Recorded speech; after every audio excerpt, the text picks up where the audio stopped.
Today on r/PettyRevenge. My date blew me off for not buying him sushi. I got $400 omakase instead. Hi. So there was this event at a bar that I was planning to go to this weekend, and I asked this guy to be my date that night as I don't like being alone in crowded, unfamiliar places. At first he seemed quite enthusiastic as he messaged me a lot about it.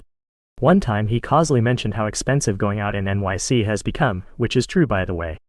I went, no worry, I will pick up the tab and we will have a good time. I genuinely did not think of it as a big deal since I am not the most frugal person in the world.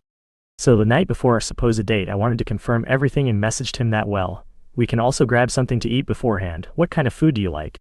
He got back to me saying there is a sushi place in Queens he wants to try. Initially I was struck this being bizarre as the bar is in the West Village and if we do what he wants, I'd have to forfeit most of the night to be in Queens. And the only reason why we are even hanging out is because I wanted to go to this bar. So I made a logical response, suggesting we could get something else near the bar. He became unresponsive. When I pressed for a confirmation from him for the itinerary, he said he needed to think about it. At this point I'd realize he really takes me for a meal ticket.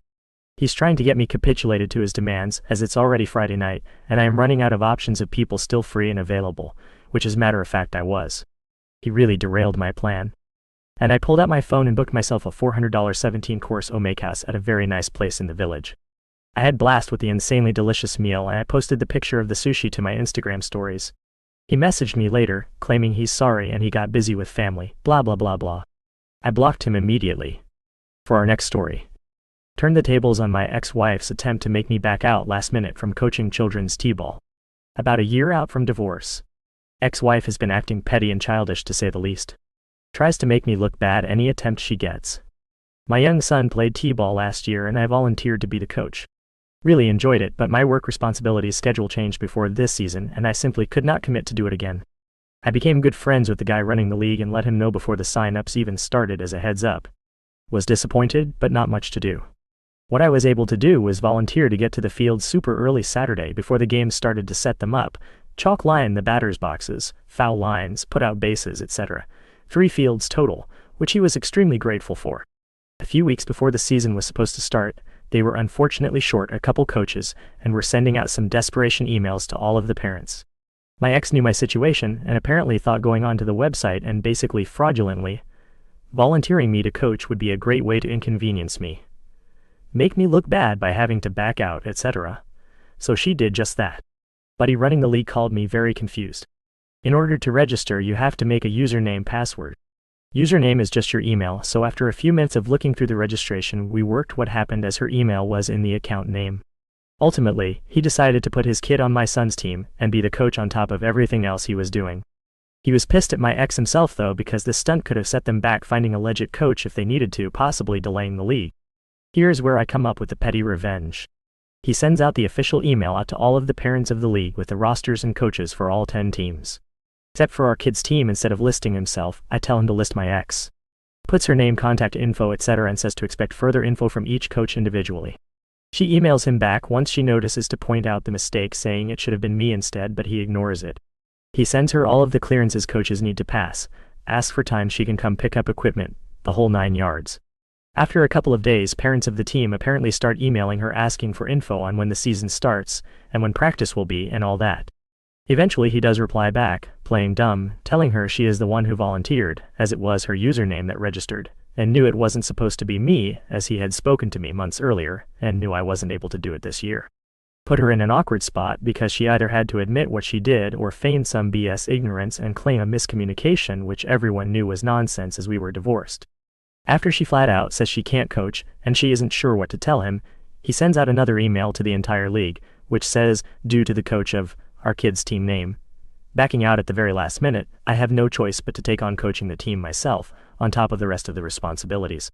Moving forward we ask that coaches do not volunteer unless they plan on fulfilling that commitment.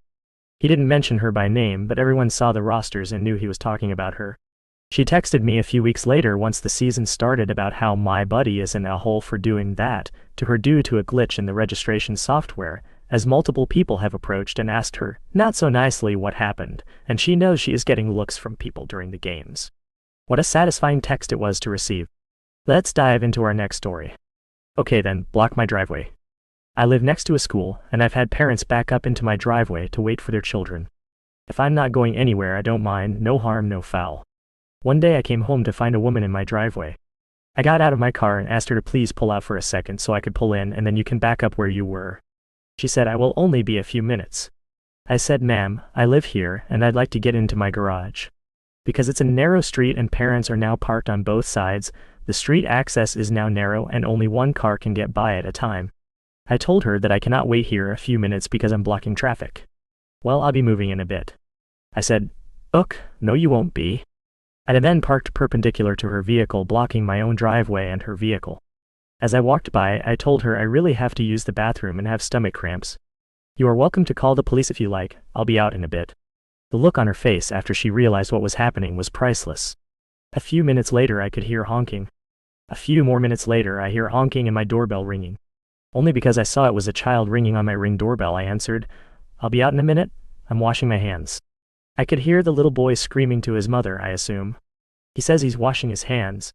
By the time I came out a few more minutes later, all the vehicles and students were gone. I very slowly walked past her car, avoiding eye contact, and got into my car. I adjusted the mirror, moved the car seat forward, then back slowly, started the car, and moved my car forward slowly. All I heard was the tires screeching and the car horn honking as she left. Her windows were rolled up, so I can only assume the little boy got an earful of nice words as she was leaving. My neighbors were wondering what was going on with all the honking. When I explained, they said, "Oh yeah, that's what we kinda figured." Our last story for today. Selling on Facebook, Lowballed accepted their offer and had them meet me at the local pub. When I list something on Facebook Marketplace, I do it with the intention of selling it basically right away. What does this mean? It means my price is low. Sometimes too low. And firm. I don't budge on price, but that has never mattered. They always buy it at full price anyway. I absolutely hate getting 50 "Is it still available" messages. When I get one of those, I just delete and ignore. A few days ago, I was selling a set of new takeoff tires wheels. Manufacturer's suggested retail price was in the $2,500 range. Used prices were in the $1,500 to $2,000 range. I listed these at $1,000. Within an hour, I had probably 20 messages about them. My response is always the same: the price is the price. I will not hold them. First come, first serve. One of the guys who messaged me offered $250. These are a slow sell at $2,000, but a near instant sell at $1,000. There is no world where $250 was an appropriate offer. So I told him that. My word for word, punctuation for punctuation response to his offer was, "No." But that didn't stop him. He justified his offer by sending several listings showing other tires, etc. tires. So I blocked him and moved on. Fast forward 10 minutes, and I get another message from a different Facebook account with the same offer. This guy was now using a second Facebook account. So I blocked this second account. And then he did it with a third account. I was done at this point. Clearly I couldn't win by just blocking and moving on. This guy was relentless. His strategy was to literally annoy the living crap out of you until you just said yes. And blocking his accounts wouldn't work. Who knows how many accounts this guy had. And so I did what any other sane person would do, and accepted his $250 offer. I told him I would take his $250 offer, but that he would have to meet me later that night, as I was currently busy. He said that he was about a 2-hour drive from me and asked to meet halfway. I said no. He was eager to make a quick buck off of me, so agreed to drive to me. There is a street in our town that has a few pubs on it. 3 of these pubs are within about a half-mile of each other, kind of set up so you park on the street and walk between them. And these pubs are usually busy by 11 p.m. By busy I mean there is zero parking anywhere. You usually have to park at least a half-mile away and walk to the pub. And so I did what any sane person would do and set the meet for 11 p.m. at one of these local pubs. I sent him a message at around 10:45 p.m. and asked him to meet me in the pub, and we could walk over to my truck and grab the wheels tires. He messages me at 11 p.m. and told me he was out front. There is no way to park out front without blocking the entire street, and traffic is usually heavy at 11 p.m. Meaning he couldn't just wait out front, he would have to move. So again, I did what any sane person would do, and waited until about 10 minutes after 11 p.m. to message back. In that 10 minutes, I received no less than 20 messages from him. These messages painted an amazing picture, as he grew more and more frustrated, as he sent screenshots of his location, asking if he was in the right place, as he kept telling me he would drive down the block and circle back. You get the point. 10 minutes later, I sent a simple, "Sorry about that," Didn't see your message.